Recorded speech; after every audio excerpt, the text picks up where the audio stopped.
So yes, indeed it is. It's Christmas. It's Christmas, everybody. I got you. As always, I got you. Now, this morning, our first conversation, we had planned a guest to join us, but unfortunately, we are unable to get across to him by telephone. So we have to have the conversation directly. Now, the person we went to speak to is someone on ground, someone who has covered this particular story as it affects the rural communities. Now, what are we talking about this morning? We are talking about oil theft. Now, for the past 4 years in particular, it's been one of the issues front and center, particularly here in River State, when we were bedeviled with the soot problem. Back in 2018, and up to 2019, no other state in the Niger Delta region had suffered the type of abuse, the type of pollution that River State and particularly the Port Harcourt residents experience due to artisanal refining. Now, a lot of people back then were not sure, where's the soot coming from? Oh, is it just only oil? Well, don't forget, we had several groups. The government even set up a panel to investigate. Some people said some of the industrial, companies around here that were, part of the problem. Some people also blame gas flaring, but people kept saying, look, we've been living here for 30 years. We knew that they were flaring gas, but it wasn't this bad. We were not waking up and having our children, develop, chest issues, upper respiratory tract infections and the whatnot. Now, things got to boil when the former River State talking about it. So we said, you know what, we're done. Local government chairman, I'm empowering you. Fish out this oil and let's start to save the people of rivers. And that's where we got to point. Even the federal government coming to remember the story. This is a brief history. Remember the story. The oil outputs, were not meeting OPEC targets for a long time. And there's also, that's another conversation for that day. There's also the issue of monitoring. People say, look, we're not quite sure. NNPC just says A. We don't quite believe it is.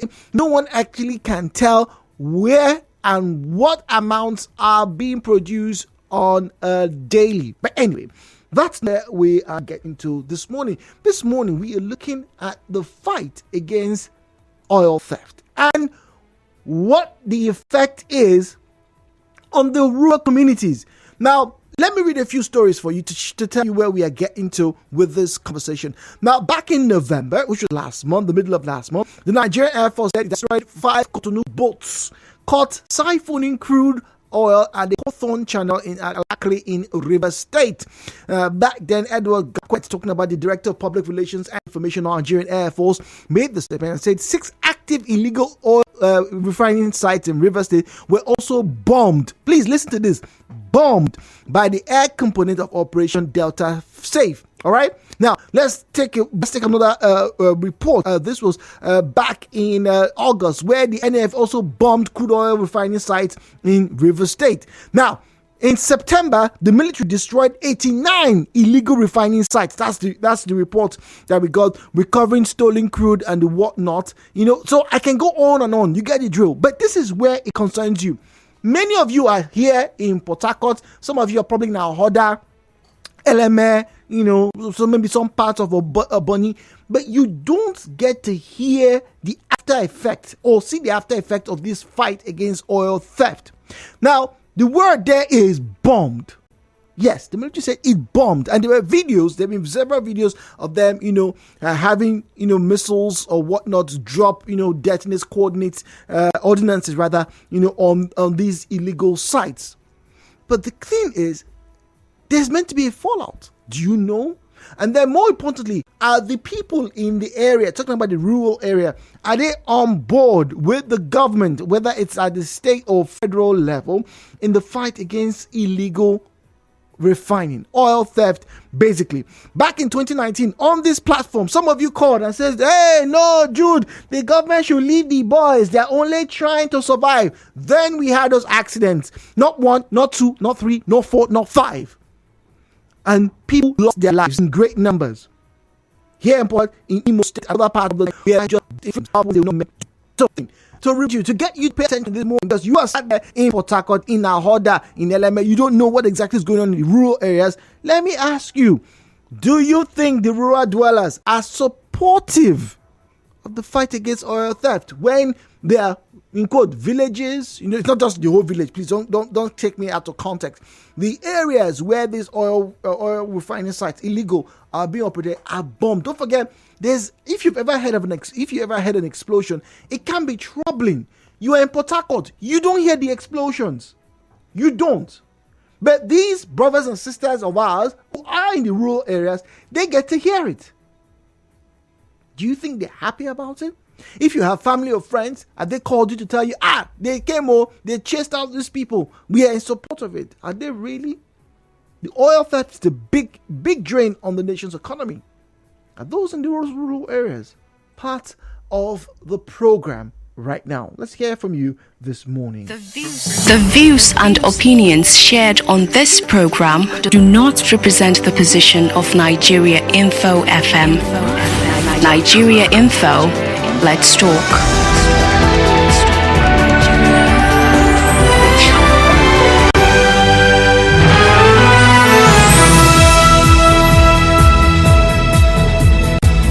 As always, turn down the volume of your radio set. Refrain from making derogatory or defamatory comments. Do not make unsubstantiated and unverified claims. And very importantly, do not make inciting statements. Please. Numbers to call 08179230003, 08179230007. At Nigeria Info PH is where you find us on Facebook and on X at Nigeria Info PH is where you find us on Facebook and on X. So these sites are being attacked. I've met with some of the the civilian JTF back in those days, early this year and last year. They have also come under a fire.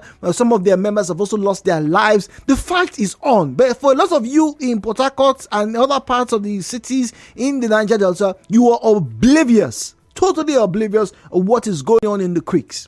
Muriel is in Okrika. Muriel, good morning to you. Welcome to Hello Port Harcourt. Yeah, Judy, good morning. Good morning. Thank you. Is your Okrika woman with you right now? Go on. Jude, the rural dwellers, those that stay in the rural areas, Jude, there is nothing they can do. Do you know that in fact, they even love this illegal refining, because most of them, what they use is kerosene. Some of them that even use firewood. They use this kerosene, they need it. And you cannot find kerosene anywhere, apart from, trust me, those areas. And kerosene comes from those areas to these urban areas. Yeah, that's most of them, that's the business they are doing now, kerosene business. That's what they are doing, and they are progressing with it. In fact, it's helping them, but trust me, it's also damaging them as well. Yeah, I have to agree with you. I have to agree with you. Sorry, Miro, when you said it's affecting them, because I was in the markets back in August, and one of the women who was buying fish from claimed that the reason why fish was expensive, and crayfish in particular, is because the oil bunkering has spilled its content into the stream and into the ocean. Yes, that is something. I go to my village virtually every week. I'm always there, Jude. The rivers, especially at the jetty areas, you will see this oil all over the thing. But if you go further inside, inside the if you just go a little bit inside the rivers, maybe not at the jetty area, you will see that the water is a bit clean. People are fishermen are still going into the river. They are still catching fish. But my issue is that it's not even the scarcity of fish, it's the effect. Do you know that this even last time, most of them, they are still using lantern in the villages? Do you know the kind of smoke fire, this bomb, this fire smoke bomb they have experienced? If you go to UPCH, Jude, you will see a lot of them. You can see, most of them are using this stoves. Majority of them are still using stoves and lanterns.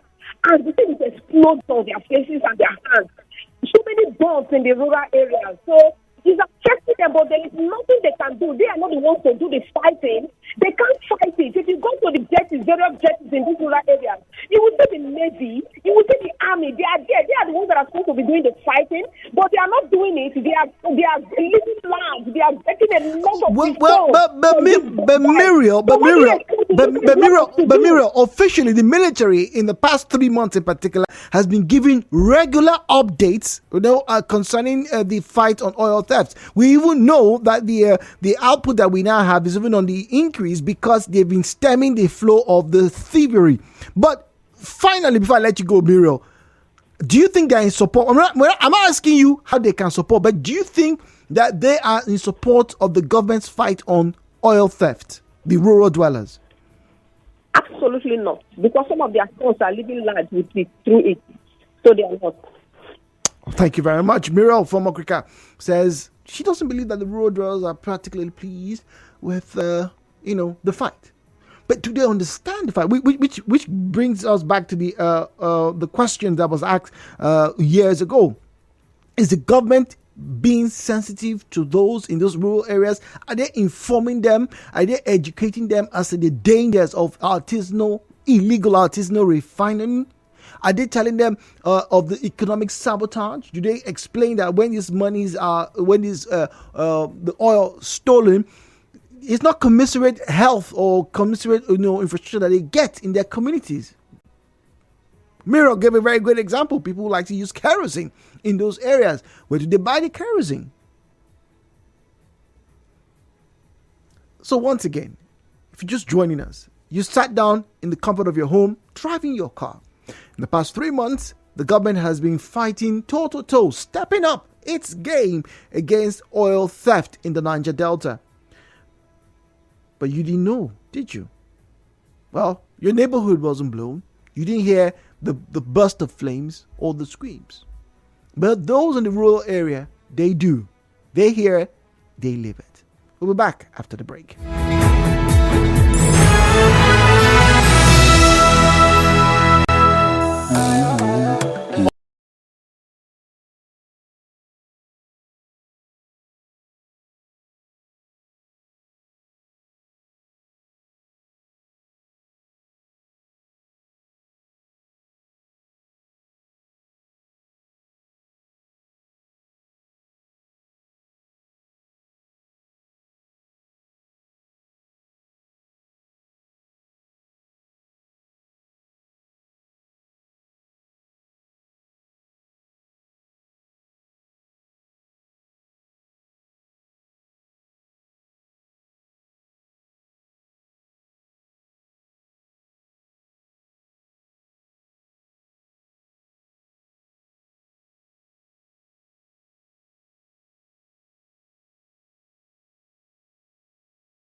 bunkering has been going on for decades now, and it got to the boil just about 6 years ago when River State in particular was witnessing the soot. Oh, speaking of the soot, someone sent a message, was that last week or 2 weeks ago, and said that he woke up and he found the oily black particles on his window and I think outside of the car. All right, so he says the soot is back. Was that a Rukmaku area? Can't remember. But yes, I remember seeing that message.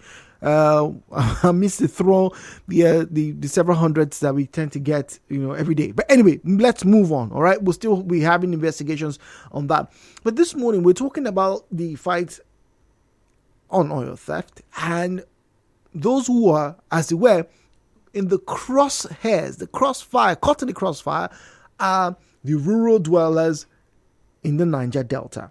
Now, for those of you who are listening to us in Bayelsa and who are in Yenagua, obviously in Owerri, and obviously here in the good city of Port Harcourt, many of you have no idea what is going on. And to be fair, you don't really need to know because the government is just meant to do its thing and make sure that everybody's safe and we all reap the benefits of this God-given natural resource, right? However, with the reports, not by me, not by Jude, please, by the way, with the reports from the military, several locations of the military destroying illegal oil refining sites, sometimes using bombs, all right, came the question of what exactly is going on ground in those places. How are the people responding, to having to hear explosions? Like I keep saying, you are here in Port Harcourt, some of you have no idea what's going on. I have interviewed some members of some of these groups, particularly the civilian JTF, and also some policemen members, some military officers. We have colleagues, who follow them, from different media houses who give feedback. Oh, this is what these men are doing, the brave men of this group, of that group. So we get to see and report what's going on. But what a lot of people don't know about is those who are in those communities, because not everybody's going to leave, Amasoma, for example, all right, or the surrounding villages, and come to live in Yenagua or migrate all the way to Port Harcourt, right? Some people, and I mean some young people, would still remain in those areas. How do they feel about, first and foremost, the artisanal sites, the fight against them, and then the aftermath? Because with the aftermath comes fallout. So sometimes you get to hear stories, of, the smoke from those, in quotes, destroyed sites affecting people. Are they comfortable with it? I know it's a big conversation. You have to also ask, what exactly is the government doing to ameliorate these fallout? Do they have medical outreaches? Do they get to have the impact of those fights, of those bombings, of those operations? Yes, Operation Delta Safe is great. We need to have our oil output on the increase, secure the waterways as well as the right of ways for those oil pipelines. Great. But what about the fallout? And how do you think the people are responding? That's what we're talking about this morning. And if by chance you are listening to us from any of these areas where some of these things have happened before, or maybe you visited and you're back, please join the conversation. My name is Jude. Welcome to your conversation station. The views and opinions shared on this program do not represent the position of Nigeria Info FM. Nigeria Info, let's talk.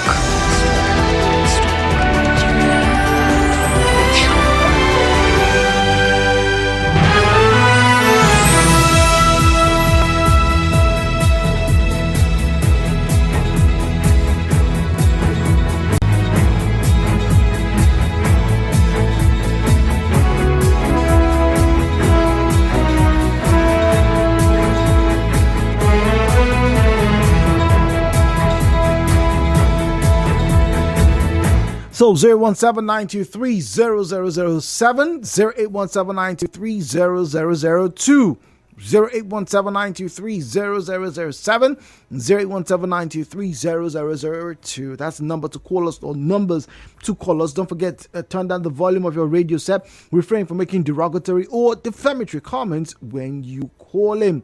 Then on Facebook and X at Nigeria Info, PH at Nigeria Info. PH is where you find us on those platforms. At Nigeria Info PH, at Nigeria Info PH is where you'll find us on those platforms. Once again, we're talking about oil theft in Nigeria, and we're looking at the fallout. The military is on the issue right now with several reports. In fact, I have a few I'd like to read for you to show you why this is a concern. Okay, now over the months, particularly the past 3 months, we'll be getting very regular updates, all right, from the military, as regarding how they are fighting oil theft in the Niger Delta. And the question we're asking is, do you think with all of the fallouts, the rural areas, the rural dwellers know and are supportive of the fight against oil theft? Now let's get to November. All right, September of 2023. All right, and the defense headquarters said that troops of the Operation Delta had uncovered and destroyed 89. And the picture I have in front of me is of a site burning after it was being attacked. Cletus is in Iwafe. Let's get to hear from Cletus this morning. Good morning to you, Cletus. Thank you for joining us. Yes. Good morning. Yeah, I want to talk to Jude. Yes, go. This is Jude. Go on, please. Okay. Mr. Jude. Yes, please. I want to ask you a question. Go on, please. Were you born when we don't use any contaminated kerosene that is colored in this country? Define what era that is. Are we talking about early 90s or late 80s? Because that was when I was born. 90s to 80s. Okay. 80s to 90s. Yes, we use kerosene in my house as well. So what I'm trying to tell you that let us call a spade a spade. No country that has oil, crude oil, that don't refine it. Why you are now in the station is because they are paying you. You don't relate this into the local people who are dying, suffering for kerosene. Why the government are there paying you for what you are saying today? That's my contribution. Thank you. Okay, all right. Thank you very much, Cletus. Not quite sure I understand. Is he saying that the only reason why we're talking about this is because I have a job? All right. Messages now. 009-030-6416. 009-030-6416. All right, let's get to my own page and let's see. All right, this one says, a lot of people are totally oblivious, like you said, Jude, about what's going on. Imagine having to wake up and see smoke from your backyard. Compliments of listening to you, Zion. The military has given over 50, right? Against illegal bunkering. Yeah, in some months, 89. This is September. Says over 89. Over 89 at the month of September. Yes.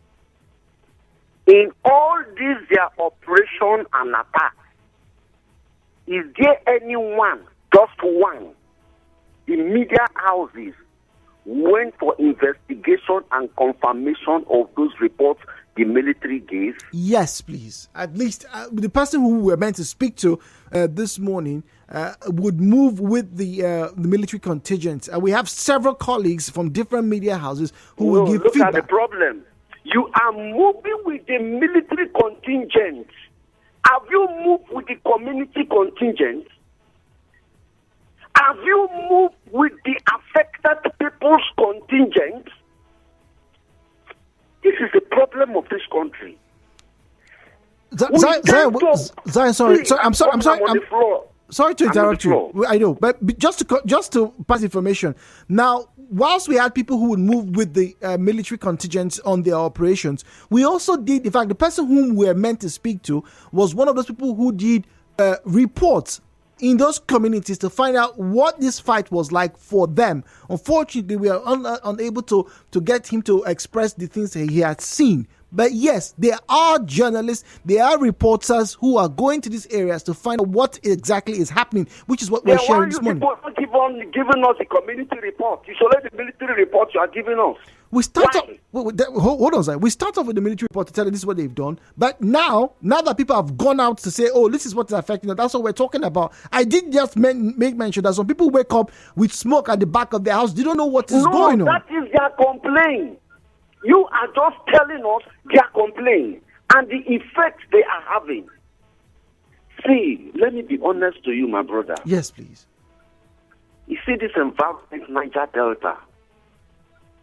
What we lack are people who are passionate of this environment. A lot of voices you hear, a leader from the Niger Delta region is an hungry man, hungry woman, looking for how to be compensated. Once you give them money, you will not hear their voices again. All those that in the name of marginalization, carry arms, fighting, doing this, doing that, since they compensate them, mention one. You've heard his voice, and out of the proceeds of whatever was compensated for, he goes about making the Niger Delta environment better. Mention one. He has built hospitals, built schools, giving scholarship, growing, making the face of the Niger Delta change. Mention one. The truth is this. Colluding with the government against the people of the Niger Delta is inimical. Most of these communities cannot speak because the power that came to carry out this bunkering environment, they cannot oppose them. You did, when I mean you now, generic, not you, I'm talking about the media now, did not go to the contingents of the people. You did not want to know these people doing this thing here. Do you know them? How did they come about? We don't do that. The people have been so stifled in peace. The moment they talk, either they just disappear them, arrest them, even accuse them as the bunker thief or whatever name they call them. The truth is this. Most of the attack by the military against these communities is to oppress the communities because they are poor. Zion, they're not attacking they're not attacking the communities, they're attacking the illegal refining sites. On what condition? Did you inform the community? By right, can they work with the community? Community, come and tell us who is carrying out this act. If the community cannot be, that's why you can carry in action. But you did not. You came in the middle of the night, started arresting people, vandalized their home. Do you know that most of these communities don't have water to drink? Do you know? Have you gone to Ville community? Have you gone to Indaman, the rest of them, all in that coastal region? Have you gone to Santa Barbara Creek, somewhere in Niger, in Bayelsa State? Even when the boat is coming to buy water from Port Harcourt, Niger waterside, down to their community for them to drink, the boat was bombed. People were killed. No investigation. That name, Bonkri, I challenge everybody. Come and tell me what that name is mentioned in our Nigerian constitution and tag it as a crime or offense. Anywhere and anybody. Once you give few people money, you oppress the community. Should somebody call you from River State? How gas is leaking in the whole community for months. Nobody went to that community except you people that helped the people. The guy was even calling a radio station. 2 of us. The spill that went to the Santa Barbara Creek, that this manifold was spilling at the magnitude of about 350 kilometers per hour speed for 2 weeks. They could not copy it up. Go to that place now. The communities are evacuating on their own. So if few of them want to take the bull by the horn from this product, we must secure ourselves. You call them oil theft. Go to Obibo here, Opulot here. You will see a wellhead. But go to Opulot, what will you see? Go to that environment. They have manifolds.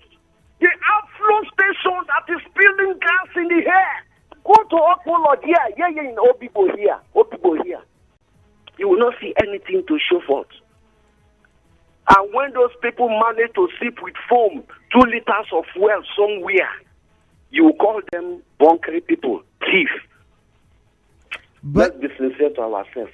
but it is still theft, isn't it? Anyway, the government are the ones operating this illegal bunkery, Jude. So the military are the ones involved in illegal bunkery. Godday Teme is reiterating. And remember, the former governor, also had this allegation, leveled this allegation, towards the FG, saying that the security apparatus within the Niger Delta have been compromised, and that's why the fight against illegal artisanal refining was very Herculean in nature. All right. 017-923-0003, 017-923-0007.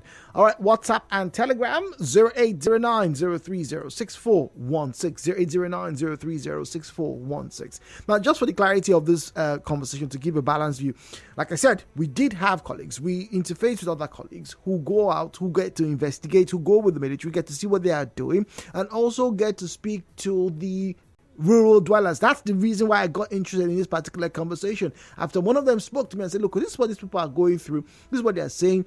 Some of them are neither here nor there. So it would have been great to have heard from him. Unfortunately, we were not able to establish contact this morning. 92.3, good morning. Hello? 92.3, good morning. All right, drop call scenario there. Apologies. All right, 017-923-0002, 017-923-0003 at Nigeria Info PH. At Nigeria Info PH is where you will find us, and we'll have a conversation with you. Okay, all right. The gold in Zamfara State is being mined and stolen by the people in the north. Why the oil in Niger Delta has been stolen by everyone? Who cares to steal? And it's never been a topic or to discuss in the media. That's not exactly true. But once again, the dangers of perception. Remember, just in case you didn't know, the oil mining licenses cover both solid mineral and indeed crude. And the laws, not just the acts now, the laws that govern them, were reinforced with government saying, look, certain places should not be happening. I don't know if you even saw that news where some people who were trying to steal gold were caught, right? I think they were foreign nationals. So yes, can more be done? Yes. Should more be done? Yes. But to say government doesn't care, that's not exactly true. Once again, perception is the ultimate decider. All right, we'll wrap up this morning. We have messages coming through. Power update is by 5 minutes past 10 a.m. this morning. I look forward to getting here from you because it's holiday season, Christmas. Ho, ho, ho.